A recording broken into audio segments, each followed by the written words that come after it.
Hello, book lovers. Welcome to Books, Blessings, and Business. Join us as we explore the magic of books, the blessings that enrich our lives, and the strategies that fuel thriving businesses. Together, let's navigate this journey where stories, blessings, and business wisdom converge. Welcome to the podcast where literature meets blessings and business flourish. Today, we have an awesome guest who will tell us about her journey through bariatric surgery and talk about self-love and self-care. That is the one and only Nicole Creal. Oh, but wait a minute. Before we jump into this interview, let's check out one of our books from the shelf by author Janice Kenyatta. She wrote an awesome book for children called Just As It Is. Listen to Janice as she talks about her wonderful book. Hello, everyone. My name is Janice Kenyatta, and I am a retired educator and school administrator turned author and entrepreneur. I have written a book entitled Just As It Is, and I've also designed a doll in the image of my main character. The whole message of the book is, and I think it's a very important message, is to encourage, for parents, to encourage and teach all children to love and admire their God-given features. That includes their hair, their nose, their mouth, their complexion. But at the same time, to accept and to appreciate the differences in other people from different cultural and ethnic backgrounds. So the message is clear that self-love is important, but also accepting and appreciating everyone else and the differences in them. I would like to read a quick passage from my book. The Abina's parents promised each other that they would raise little Abina to love and admire her features like her mouth, nose, skin color, and her eyes, including her hair. They would teach Abina that people all over the world are different shapes, sizes, and colors with different features and hair textures. Abina's parents would also teach their daughter that all hair textures are good and beautiful, and they would teach her that everyone's hair should be kept clean, healthy, and properly taken care of. They would teach Abina to love her natural hair and to be proud of her hair just as it is. And I think this message is so important to get to all children, boys and girls as well, to love and accept who you are and to appreciate those others. Here is a copy of my book, Just As It Is, and here is a copy of or a picture of the Abina doll in the image of the main character. If you would like to purchase my book and the doll, please go to my website, www.janicekenya.com. If you want to order the book by itself, which will be ordered through Amazon, you can do that. You have options. If you want to just get the doll, which is an excellent companion to the book and for little girls. And if you wanted to order a gift set, a doll and a book, you can go to Etsy.com, which is through my website. So again, please help me to spread this important message to all children and to all parents. Thank you so much for listening.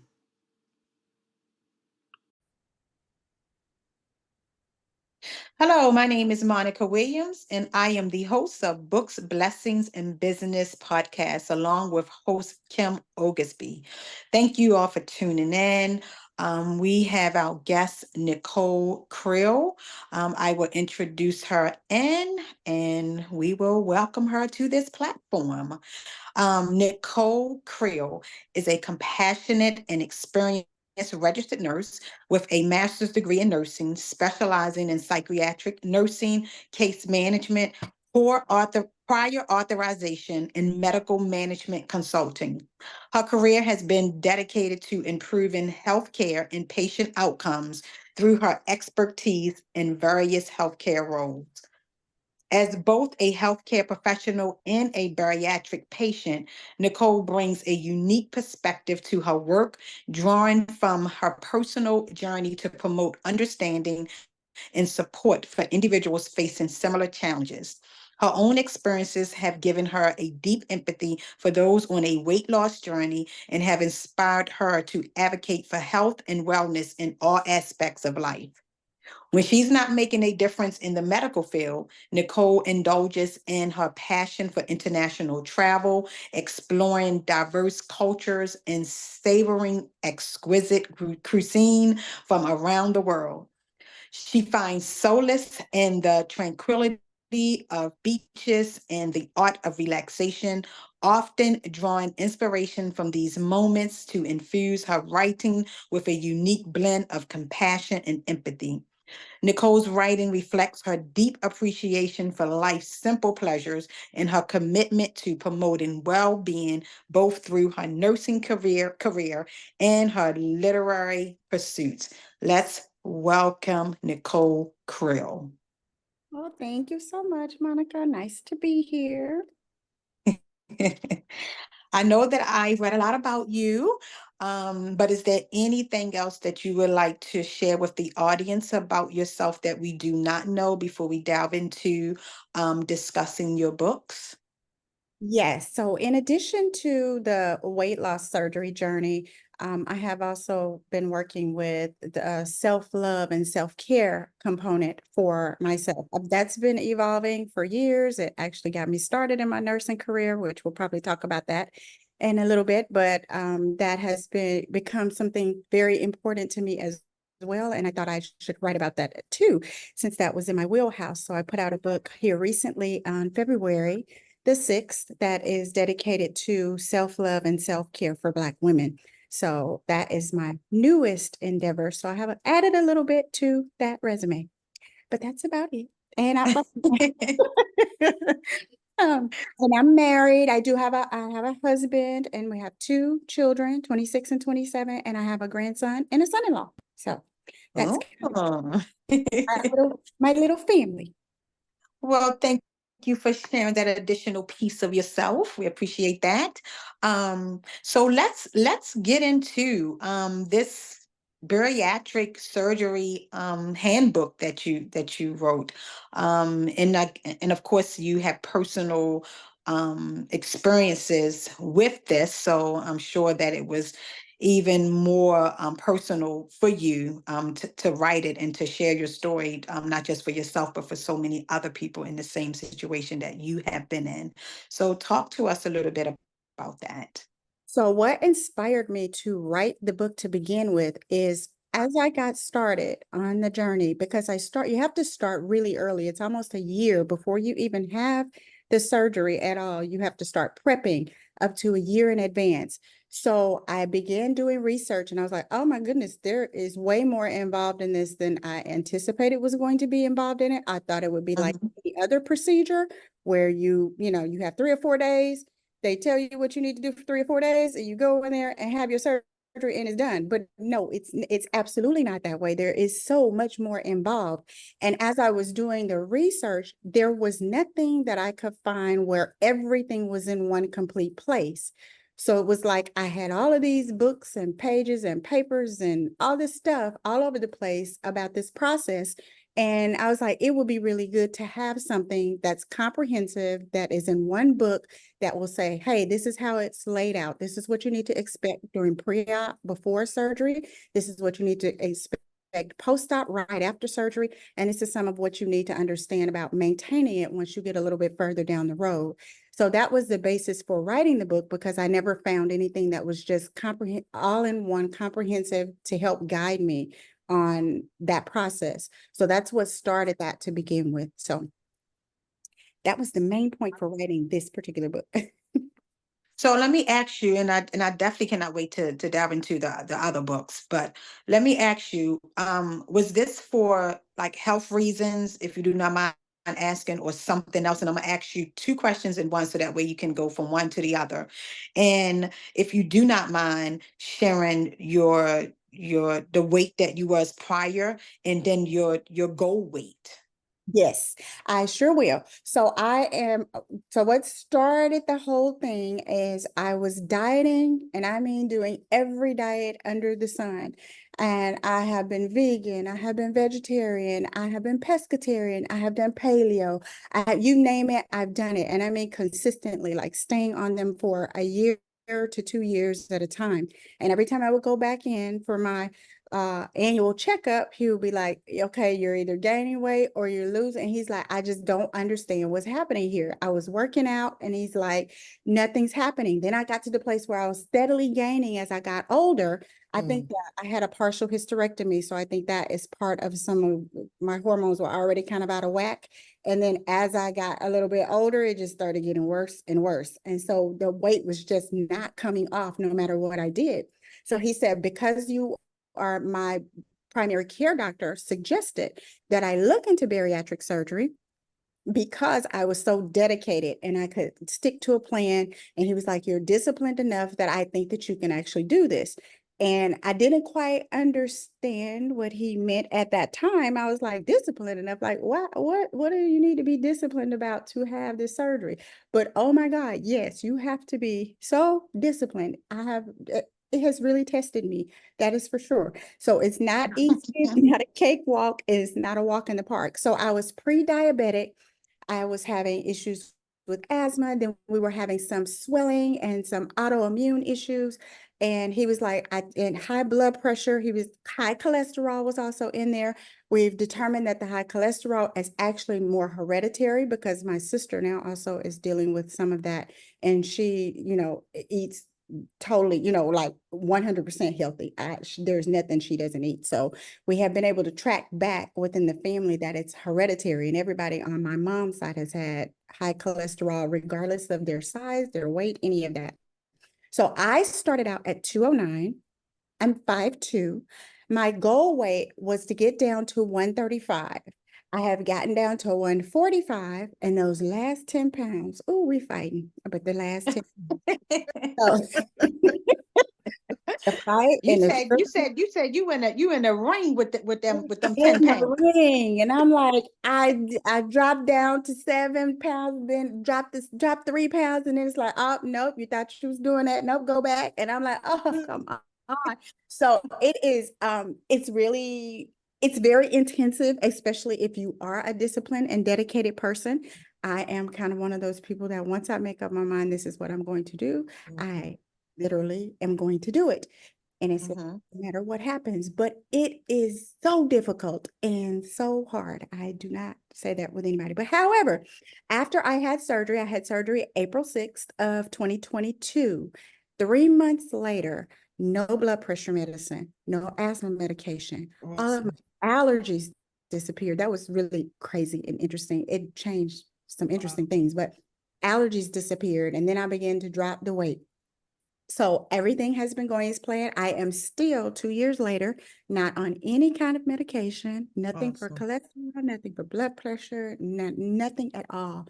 So we are doing good and we are maintaining, and again, still trying to get those last 10 pounds off. But we're gonna be satisfied. So we lost about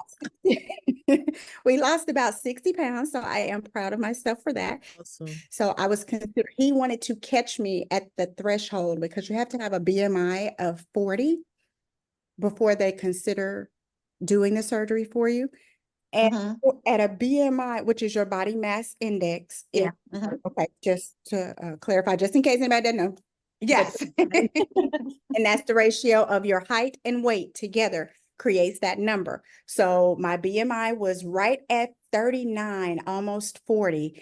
And yes, and I'm 5 because I was short. And so it's like, I'm only supposed to be taking, like, I want to say it's like 900 calories a day. And it's like, okay, really, come on now. But it has happened. Don't get me wrong. With the surgery, it does happen, and that's about a little bit between 9 and 12 is my norm.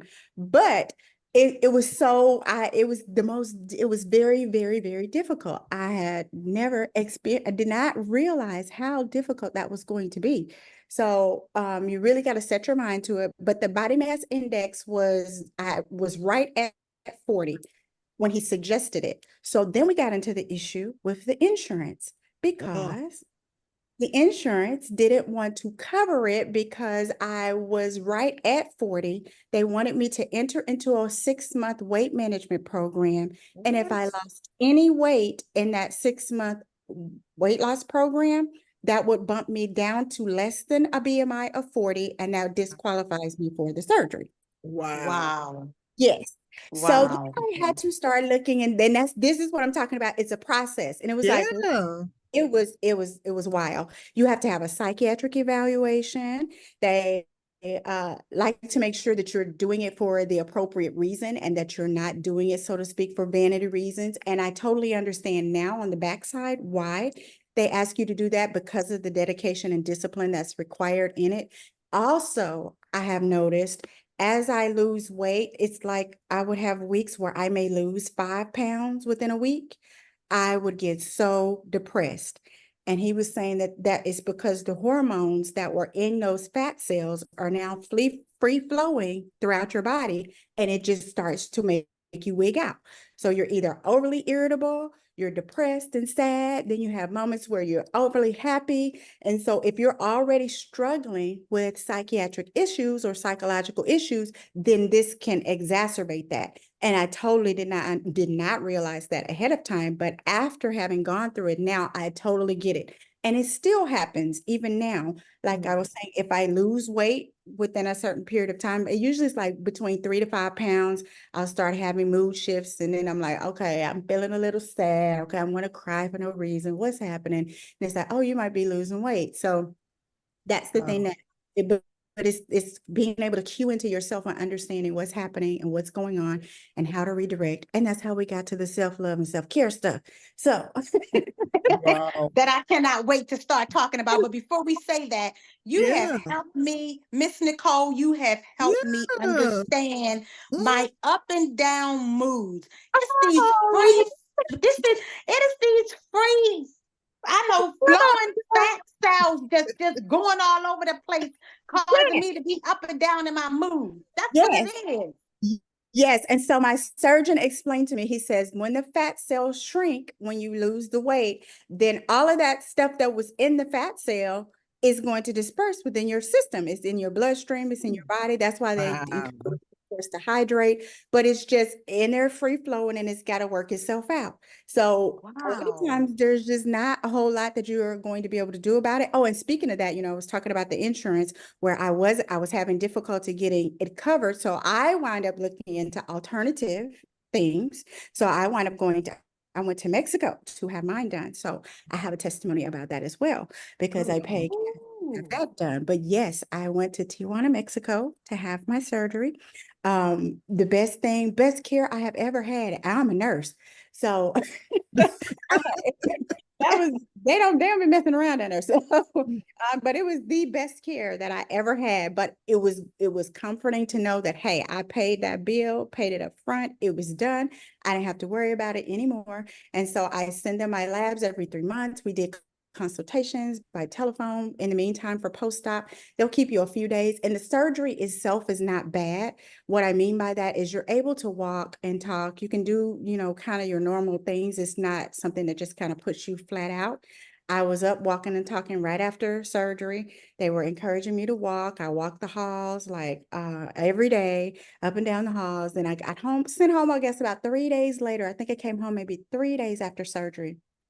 And then once you come home, they'll do check-ins and checkups with you by telephone consultation, or you can also opt to do video consultation as well. But that was just my alternative. So my experience, of course, is a little bit different because I didn't like feeling trapped, because well, I felt like I was trapped because once I figured out insurance wasn't going to cover it, the amount that they were talking about charging me to have it done here in the States were astronomical. And I was like, but my Mm. doctor is suggesting this. Like, what in the world? This is wild. It's crazy.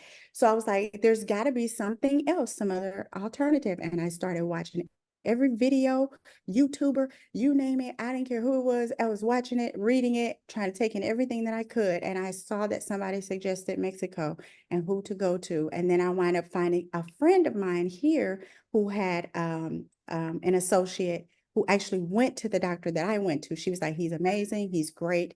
let me give you his information, call and talk to me, and I'll let you know. So she talked me through her experience because she went in to have there's different types of bariatric surgery. You have the gastric sleeve surgery. That's where they just remove a part of your stomach and they don't mess with anything else. They cut off 80% of your stomach and make it into a little banana shape, and that controls what you eat. So you don't have as much of digestion. It doesn't affect your digestion system as much when you do the gastric sleeve. However, you also have gastric bypass. That's Right. where they cut the stomach and they also reroute your colon. They attach. Mhm. Yes, they cut your colon and then they attach it to make it a smaller loop. So you have like 9 feet of colon in your stomach.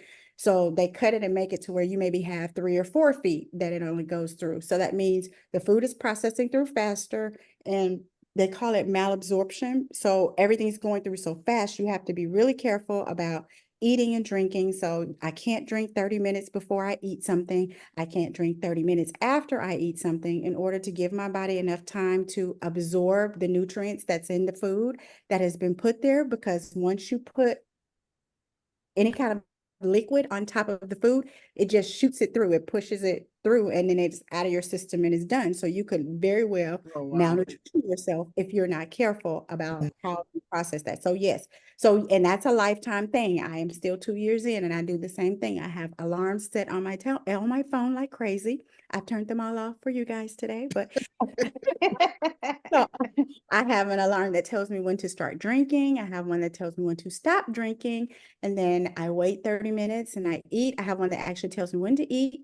And then I give myself about 15 to 20 minutes to eat. And then I have 30 minutes after I eat before I can drink anything. And now I am one of those patients that it kind of depends. Everybody's, I guess, after effects is not really a symptom or complication, but everybody handles things differently. Like I have issues drinking things after I eat something. I literally get sick and I will throw it up.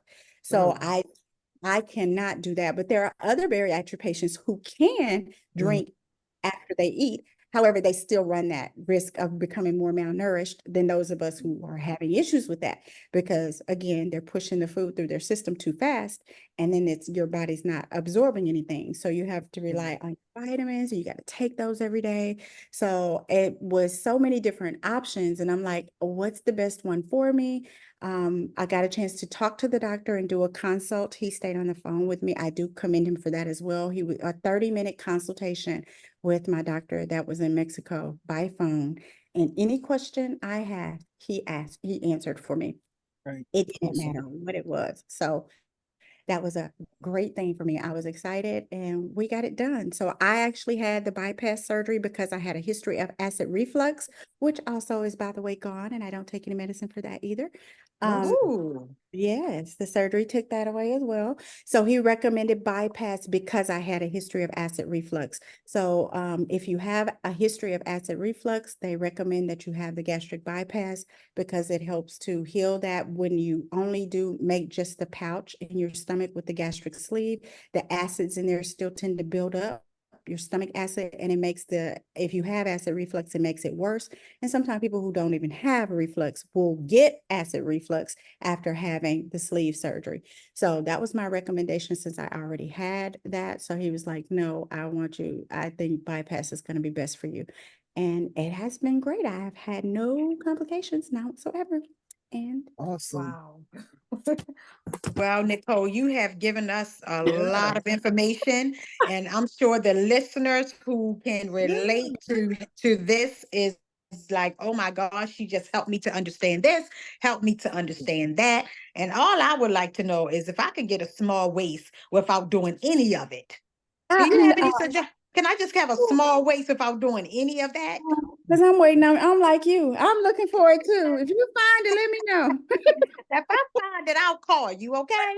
Okay, please do, please do. Because now, of course, I'm dealing with the issue with the skin, because once you lose the weight and you lose it fast, then you're left over with skin. Right. So, I'm probably gonna have to go back and have that removed. But hey, the weight is gone, the health is good, so we can do that whenever Yes. later on. But yes, So yes, if you Woo. get away, let me know. I'll let you know. Well, thank you for sharing such a Yeah, that personal, was awesome. intimate, like this is your health. And a lot of people don't really like talking about that. So I mean, you are open book. Thank you. You wrote a book about it. You share things that can help other people just as it helped you. So thank you very much. But I am so into also learning about this, the art and science of self-love for Black women. So you wrote 7 steps. Yeah. What is it? The 7 steps beginner's guide to enhancing self-confidence, resilience, and inner peace. Okay, Yes. you got to talk about that. I do. I do. So we talked about this a little bit. I did the virtual book fair about a month ago, and I spoke a little bit on how all of this got started. But of course, my self-love journey is something that has been evolving, and it's been 20 so years, 20 about 25 or 26 years now since right at 20. I'll say right at 20 because I was 27 years old, and it's funny that I actually remember that, but a lot happened to me. So at 27 is when I first learned that I did not love myself. I Mm, married and divorced twice. And I was mhm, like, what is the problem with me? And why can't nobody love me? Why don't anybody love me? And then find out it's because I don't love myself, which leads to one of my powerful quotes. If you can't love yourself, how are you going to expect anybody else to love you? So that was the motto that I lived by in the beginning, because it was like, you got to think about this. How are they going to know what to love? If you don't love yourself and you can't mm, identify what makes you happy, how is somebody else supposed to be able to do that? There's no mm, possible for that to happen. But it turned in after the second time. I mean, it was really bad. I had major depressive disorder. I had a suicide attempt, went through a hospital stay. I did a week in intensive care on the psychiatric unit. And then I wound up doing about 6 months of therapy after that. And that, like I said, was my point. I learned so much about myself, and I realized that I did not love myself. We figured that out in therapy after doing some digging. And so we started to work on that. And there were some concepts that we needed to be able to, walk through some basic steps to do that. So journaling was, well, backing up a little bit, that's what led me to being a nurse, because while I was in the hospital, I was the person that the nurses would come to ask questions about how the other patients were doing that I was there with, because I had a rapport and a relationship with everybody that I was in there with. I knew them all. They were like my friends. I mean, and they would have deep conversations with me. And they're like, you can get anybody to talk to you. And they were like, have you considered doing this? And I'm like, no, I have not. Absolutely not. And so at the time I was dealing with also perfectionism. I grew up in a household where everything kind of needed to be perfect. If you was going to do it, it needed to be done 100% correct, or you don't do it at all. So mm, I was a bit intimidated with nursing, or intimidated with secondary education, because I was like, I can't do that perfectly. I don't feel like I'm going to be the best. And so she was like, my therapist at the time was like, hey, so can you tell me what grade I made in college? And she was like, can you tell that by looking at me? And I was like, no, I can't. And she was like, but I passed. And she was like, the point is not that you come out acing it, it's that you pass it so that you can go on to make a difference in other people's lives. And she was like, most of the time, the people who make the straight A's aren't the ones who do the best in real life situations in their job. It's mostly the people who do mediocre or barely make it that make the best within their jobs, because they have that personal relationship and can integrate, better than those who are just book smart, so to speak.